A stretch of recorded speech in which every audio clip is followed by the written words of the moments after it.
Spreading across 213 acres of land, Victoria Park is the largest park in Tower Hamlets and is one of London's most visited and loved parks, attracting over 9 million people a year to its lush green spaces. However, is this pristine land all it's cracked up to be?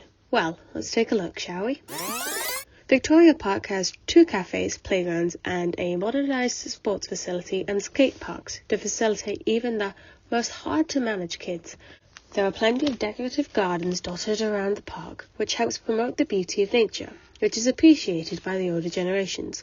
And since it's only a mile away from the Olympic Arena, it was a popular spot for BT News Live to broadcast from during the 2012 London Olympics.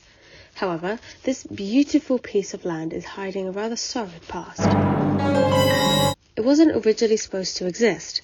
The land was intended for residential usage, but a huge petition was created and signed in the 19th century by working class members who convinced the Crown Estate to buy the land with the help of William Farland, a young and promising. The Crown Estate bought the land and let Sir James Pennethorne be the architect for the land, and with him the popularity in the park grew, as did its beauty.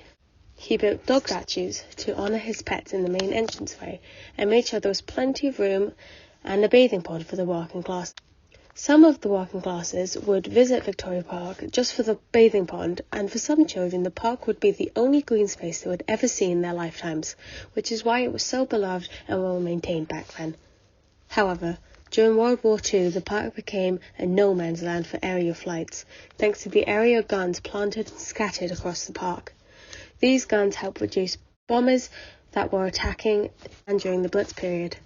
And as the war dragged on, some of the park was turned into a prisoner of war camp, where some prisoners were killed in harsh interrogations for information on Germany and the war effort on their front. As well as this, there were many bombings. There were many bomb shelters for the public, and one night a bomb dropped in one of these shelters and unfortunately killed 14 people, 7 of whom were children.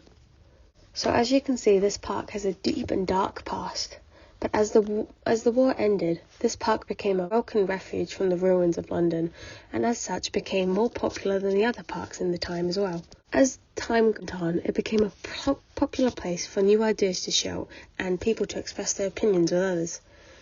There were anti-racism protests and was a popular place for suffragettes and feminism protests as well. And unfortunately, this trend has continued to this day.